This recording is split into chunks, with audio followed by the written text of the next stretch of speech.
പാട്ട് അസലായി. ഇതിപ്പോ കോലോത്തായിരുന്നെങ്കിൽ തമ്പുരാൻ തനിക്ക് പട്ടും പളയും തന്നിണ്ടാവും. കേട്ടു പഠിച്ചത് പാടിയെന്നേ ഉള്ളൂ, അതിനുള്ള യോഗ്യതയൊന്നുമില്ല. മതി മതി.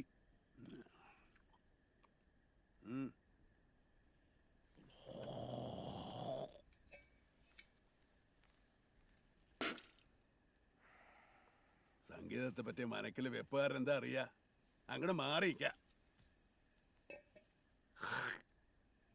തന്നെ വരവും പാട്ടും ഒക്കെ എനിക്ക് ഇഷ്ടായി. ഇന്ന് അത്താഴത്തിന് ഇവിടെ കൂടാം. എന്താ? സന്തോഷം. കുറച്ച് ദിവസമായി മുഴുപട്ടിണിയായിരുന്നു. അതറിയാം. ഇനി അതോർത്ത് വിഷമിക്കണ്ട. തനിക്ക് സ്ഥിരമായിട്ട് ഇവിടെ കൂടാം. ഞാൻ പറയുമ്പോഴൊക്കെ പാടിയാൽ മതി.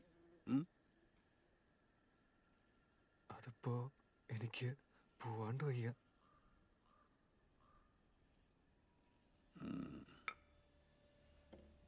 ഉപകാരം നിരസിക്കുന്നത് അനാദരവാണെന്നറിയില്ലേ? കുടുംബൻ പോറ്റി ഒരു കാര്യം പറഞ്ഞാൽ അതാരും അനുസരിക്കാതിരുന്നിട്ടില്ല. പറഞ്ഞു കൊടുക്ക. ഇനി തറുതലയൊന്നും പറയണ്ട, നിനക്ക് ഇവിടെ നിൽക്കാം. ശരി.